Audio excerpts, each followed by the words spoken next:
Israel ने भी Trump का गजा अमन मंसूबा तस्लीम कर लिया। इसराइली वज़ीर-ए-आज़म बेंजामिन नेतन्याहू की सदर ट्रंप से व्हाइट हाउस में मुलाकात के बाद प्रेस कॉन्फ्रेंस।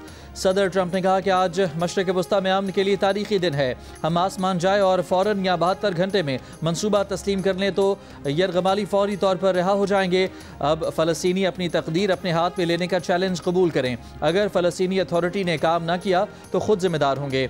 अमन मुआहदे के लिए मशरिक़ वस्ता के ममालिक से मुकम्मल हिमायत हासिल है। वज़ीर-ए-आज़म और फील्ड मार्शल पाकिस्तान ने भी मुआहदे की 100% हिमायत की है।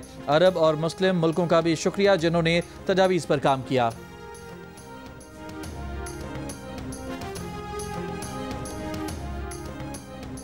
अमरीकी सदर ट्रंप के गजा जंग बंदी मनसूबे के मुजवजा 21 नकात। फौरी जंग बंदी, 48 घंटों में यरगमालियों की वापसी, गजा में फ़लस्तीनियों और बैनुल-अक़वामी माहिरीन पर मुश्तमिल आर्ज़ी अबूरी हुकूमत बनाई जाएगी।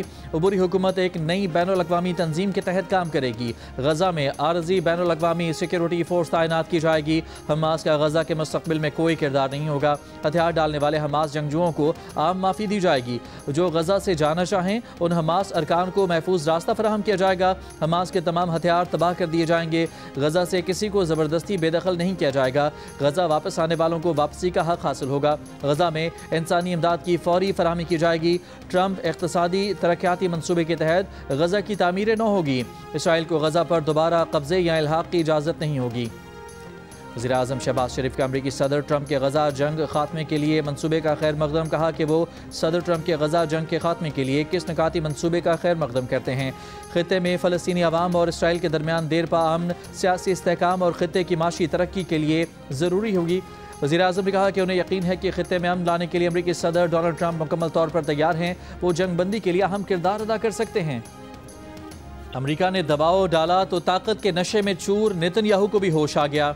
इसराइली वज़ीर-ए-आज़म नेतन्याहू ने कतरी वज़ीर-ए-आज़म से दोहा हमले पर माफ़ी मांग ली। नेतन्याहू ने व्हाइट हाउस से कतरी वज़ीर-ए-आज़म मोहम्मद बिन अब्दुल-रहमान को फ़ोन किया और उनसे कुछ मिनट बात की। इसराइली अखबार के मुताबिक नेतन्याहू ने कतर की खुद मुख्तारी की खिलाफ वर्जी करने पर माज़रत की। इसराइल ने 9 सितंबर को दोहा पर हमले में हमास रहनुमाओं को निशाना बनाने की कोशिश की थी। कतर ने इसराइली यकीन दहानियों को सराहा। कहा बहरानों का हल सिर्फ सिफारती ज़राए से मुमकिन है।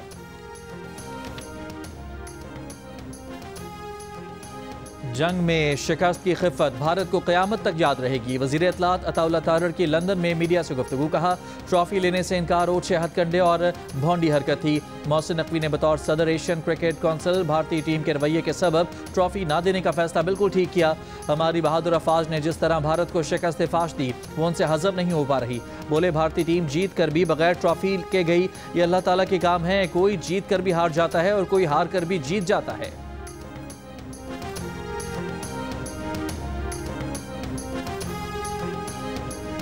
एशिया कप की जीत को ऑपरेशन सिंदूर से जोड़ने पर भारतीय ओपोजिशन जमात कांग्रेस ने मोदी को आड़े हाथों लिया। खेल को जंगी बयानिए से मिलाना नाकाबिले कबूल करार दे दिया।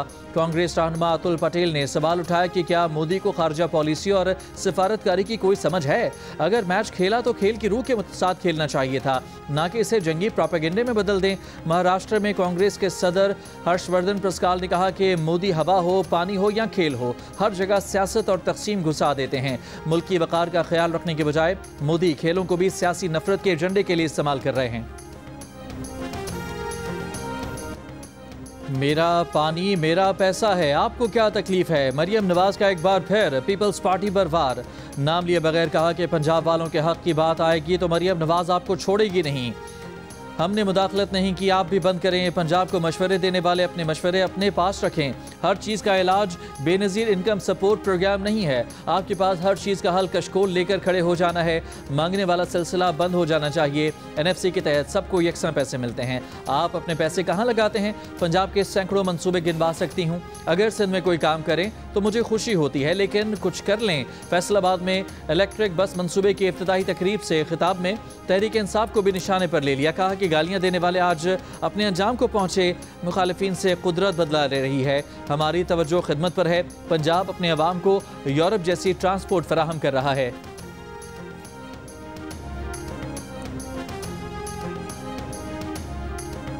सिंध के सीनियर वजीर शर्जील मेमन का वजीर आला पंजाब मरियम नवाज की तकरीर पर मायूसी का इजहार। कहा मरियम नवाज की तकरीर सिर्फ नफरत अंगेज और तकसीम पैदा करने वाले बयानात से भरी हुई थी।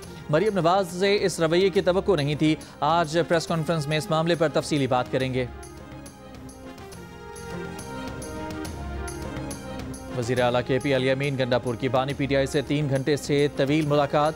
जेल ज़राए के मुताबिक मुलाकात में सियासी सूरत हाल और पार्टी अमूर पर बातचीत। अली अमीन गंडापुर की सूबाई मामलात और गवर्नेंस पर बानी PTI को ब्रीफिंग। 27 सितंबर के जलसे से मुतालिक भी बानी PTI से गुफ्तगू।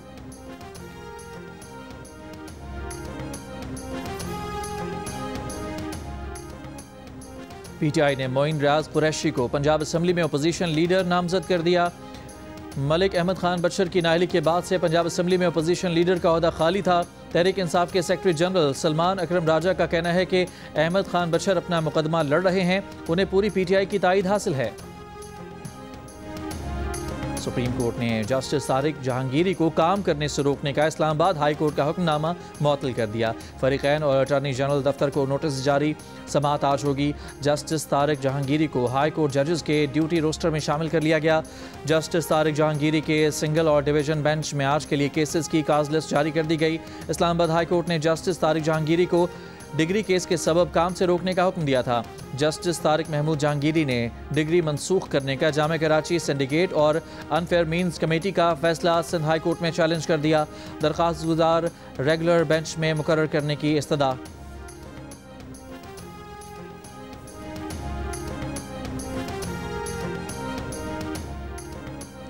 मसनूई ज़हानत अब अयाशी नहीं बका का मसला बन चुकी है। अगर हमने अपने नौजवानों को नई महारतें न सिखाएं तो मुस्तकबिल के दरवाजे हम पर बंद हो जाएंगे। वज़ीर मुमलिकत बिलाल बिन साकिब का अक़वाम मुत्तहिदा की जनरल असम्बली से खिताब। कहा कि बिजली ने सिर्फ उन लोगों की ज़िंदगियाँ तब्दील की जो इसके लिए तैयार थे। मसनूई ज़हानत भी ऐसा ही करेगी। कौमी असम्बली ने इस्लामाबाद के सीनियर सहाफ़ी से बानी PTI की बदसलूकी पर मज़म्मती करारदाद मंजूर कर ली। क्राइम विंग से सहाफ़ी को धमकियाँ देने वालों के खिलाफ कार्रवाई का मुतालबा। PTI ने करारदाद की मुखालफत की। बैरिस्टर गौहर ने कहा कि नहीं जानते कि वहाँ जेल में क्या मामला हुआ, इस मामले को मज़ीद जानना चाहते हैं। वफाकी वज़ीर कानून आज़म नज़ीर तारड़ बोले, एक तरफ वो तनकीद करते हैं कि उनके साथ अच्छा सलूक नहीं हो रहा, लेकिन हमारे अपने रवैये भी जमहूरी होने चाहिए। अडयाला जेल के बाहर सहाफ़ी पर तशद्दुद के मामले पर उन्होंने कहा कि सियासत का हुस्न डायलॉग में है। सियासतदान की ज़बान सख्त होगी तो मामला कैसे हल होंगे।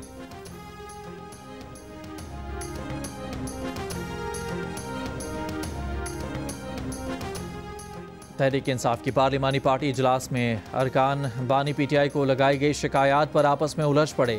ज़राए के मुताबिक जुनैद अकबर ने कहा कि तमाम अरकान असम्बली कुर्बानियाँ दे रहे हैं, लेकिन अडयाला जाकर चंद वकला गलत मालूमात पहुँचाते हैं। अरकान असम्बली की कुर्बानियों के बारे में अडयाला जेल में कुछ नहीं बताया जाता। अडयाला में चंद रहनुमाओं और सिर्फ मखसूस ग्रुप का मौक़िफ़ पहुँचाया जाता है। अरकान असम्बली का वकला की जानिब से गलत पैगामात पहुँचाने के मामले की तहकीकात का मुतालबा। सलमान अकरम राजा ने कहा कि अदालती अहकामात और समाअत की वजह से मेरी महज 4 मुलाकातें हुई। सलमान अकरम राजा ने बानी PTI का पैगाम पार्लिमानी पार्टी तक पहुंचाया। कहा, बानी PTI ने वाज़ेह कहा, बाहर अपोजिशन इत्तेहाद के जरिए फैसले किए जाएं। अपोजिशन से मुतालिक सियासी फैसलों का मुकम्मल इख्तियार महमूद खान अचकज़ई और अल्लामा नासिर अब्बास को होगा। भारतीय क्रिकेट टीम के पहला वर्ल्ड कप जिताने वाले कप्तान कपिल देव ने पाक भारत तनाज़ात बातचीत से हल करने का मुतालबा कर दिया। पाकिस्तान और भारत पड़ोसी हैं और उन्हें अच्छे पड़ोसी होना चाहिए। आगे बढ़ने का एक ही रास्ता है कि बातचीत की जाए। हमें बड़े भाई की हैसियत से मसाइल हल करने की कोशिश करनी चाहिए। जो हुआ उसे भूलकर बेहतर कल के लिए दोनों मुल्कों को बातचीत से मसाइल हल करना चाहिए। भारत जाने वाला आज़रबाईजानी तैयारा पाकिस्तान से क्यों गुजरा? पाकिस्तान में इमरजेंसी लैंडिंग क्यों की? भारत ने अपने ही शहर चेन्नई आने वाले तैयारे को चेन्नई में उतरने से इनकार कर दिया। कार्गो परवाज दुगने वक्त से ज़ायद तवील सफ़र करके चेन्नई के बजाय कोलंबो पहुंची। इस तैयारे ने बाकू से भारतीय शहर चेन्नई जाते हुए 23 सितंबर को कराची में इमरजेंसी लैंडिंग की थी। तैयारे की मरम्मत गुज़श्ता रोज़ मुकम्मल हुई। तैयारे ने 5 दिन बाद कराची से उड़ान भरी और ओमान से बहरा अरब पर सफ़र करके मालदीव के रूट से श्रीलंका पहुँचा।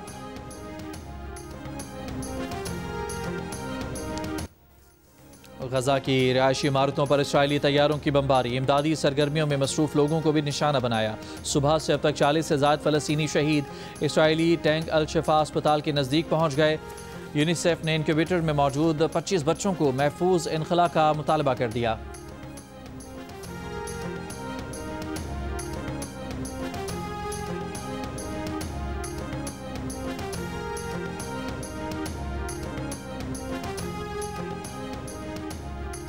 यूरोपीय यूनियन ने ईरान पर दोबारा पाबंदियां आयद कर दी हैं। यूरोपीय यूनियन ने तस्दीक करते हुए कहा है कि जौहरी मुआहदे की मुसलसल खिलाफ वर्जी करने पर ईरान पर पाबंदियां लगाई गई हैं।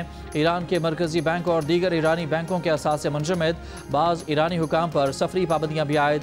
ईरानी खाम तेल की खरीदारी और तरसील, सोने और बाज़ बहरी साजो सामान के फ़रोख्त पर भी पाबंदी है। यूरोपीय यूनियन ने कहा कि ईरान से सिफारती मुज़ाकरात के लिए दरवाज़ा अब भी खुला है।